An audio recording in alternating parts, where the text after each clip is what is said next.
Vous écoutez Samedi de lire avec l'auteur invité d'Amélie Boivin-Enfield. Je suis toujours en compagnie de Jean-Pierre Girard. Et là, Jean-Pierre, j'aimerais ça aussi qu'on parle de la chronique sur les mots. Dans la chronique, vous dites que ça nous détermine, ça nous forme et ça nous précède. Vous parlez du mot « papa » que votre fille Aurélie est la seule à pouvoir prononcer. Ben, écoutez, c'est la question est vaste, là, mais bon, pour prendre cette chronique-là, oui, je me suis interrogé sur le mot papa, le mot maman, puis cette mode-là qui date un peu, mais qui est quand même, c'est toujours intéressant pour moi. C'est jamais un jugement. C'est arrêtons puis réfléchissons un petit peu à on fait ça.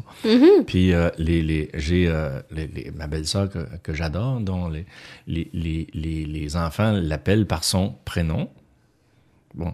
Puis là, ça m'a fait dire, mais si une fille dit jamais le mot papa dans sa vie, ou si un homme qui est père entend jamais le mot papa. C'est la seule. Bon, il se trouve que j'ai une seule fille, là, officiellement. Je peux le jurer.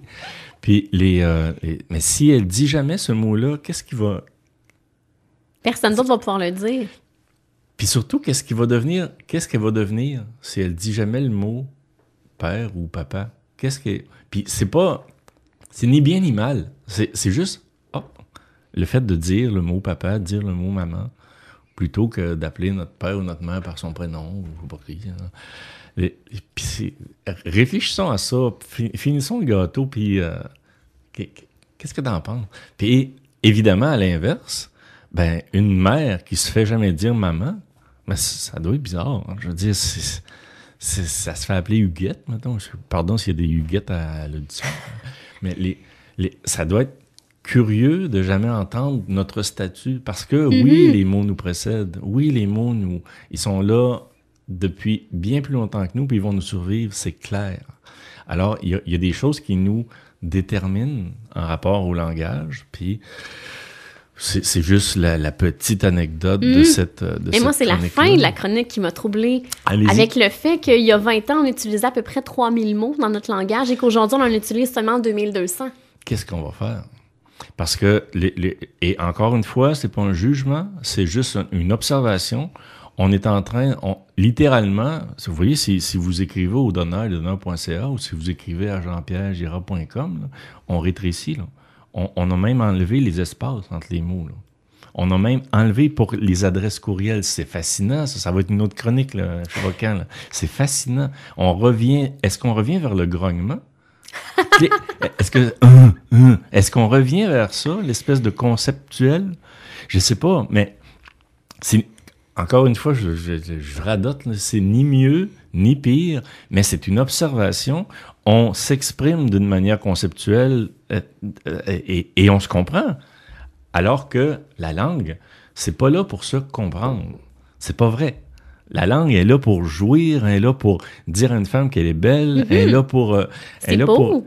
Oui, c'est beau, c'est jouissif, la langue. C'est pas là pour communiquer. J'ai l'impression qu'on confond, l'utilité de la langue avec ce qu'elle nous fait dans le corps quand vous êtes tout seul dans votre bain puis que vous pensez à vos angoisses, puis vos espoirs, puis vos déterminations, vous y pensez avec des mots. Et là, si vous en avez 2200, c'est pas comme si vous en avez 4000. Je suis désolé, c'est pas pareil. Il y a une définition de vous-même, une nuance de vous-même qui... Bon, là, je crois que ça se perd, mais c'est notre rôle aussi d'y penser maintenant. D'en être conscient. Oui, les enfants, on passe des heures là, avec les alphabets aimantés sur le frigidaire là, pour dire, regarde, c'est comme ça, il y a ça. Puis au bout de, je sais pas, 13-14 ans, on dirait qu'on abandonne tout ça dans leur chambre, puis qu'ils s'en vont écrire au son. Ils s'en vont écrire quoi, là, puis je sais pas trop. Puis c'est pas mauvais, c'est plein d'imagination, c'est plein de... Mais on est en train forcément de quitter quelque chose pour aller vers d'autres choses. Là.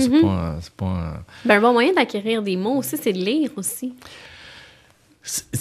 Oui, c'est certain que la lecture, je lisais une étude extrêmement fascinante à ce sujet-là, à propos du fait que c'est pas la lecture qui nous apprend à lire. C'est drôle, c'est très drôle, ça. Vous allez trouver ça drôle.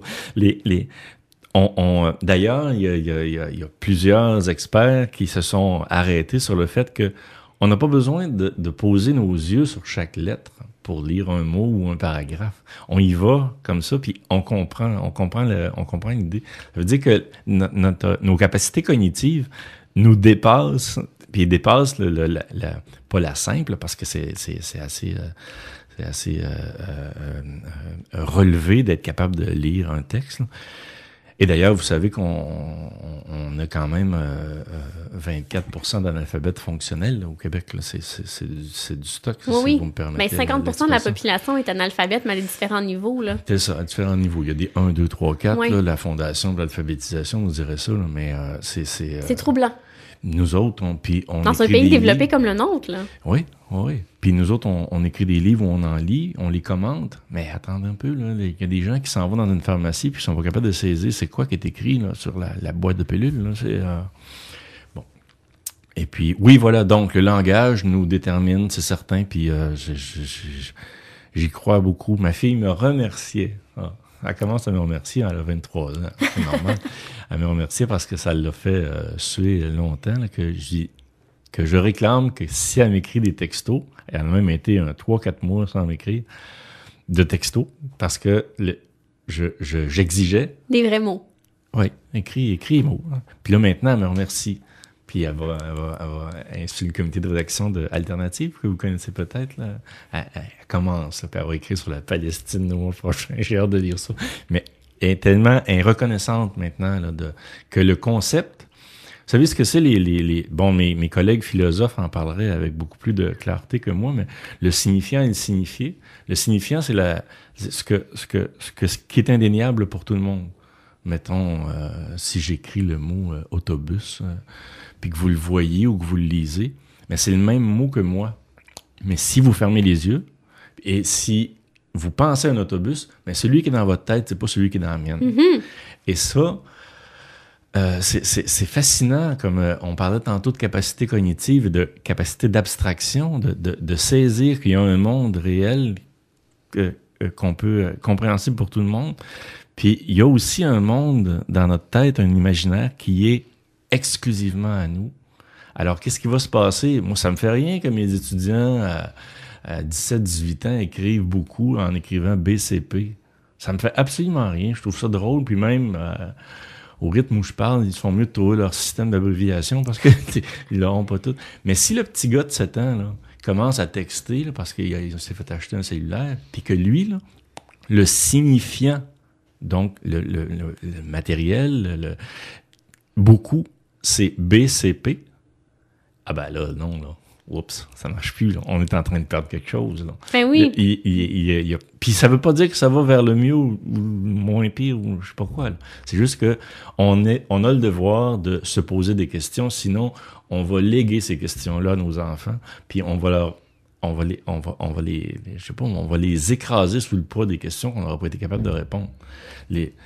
C'est pas tous les progrès qui doivent être admis. Mm-hmm. Ça a pris longtemps avant qu'on sache que les fréons, qui était une bonne nouvelle, là, vous savez, il y avait un métier qui s'appelait glacier dans le milieu du siècle dernier. C'était un monsieur, parce qu'il n'y avait pas de madame là-dedans, puis il amenait des gros blocs de glace dans une pièce dans la campagne, et ça permettait de conserver la nourriture plus longtemps.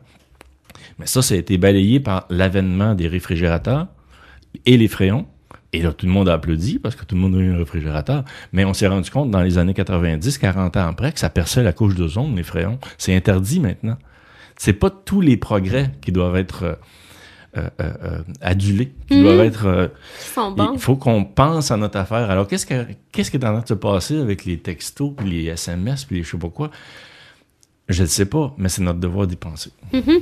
Et il y a une autre chronique, moi, qui m'a beaucoup touchée sur l'écrivain engagé sur la confusion. Et vous disiez dans cette chronique-là que le livre a 2 auteurs, celui qui l'écrit et celui qui le lit.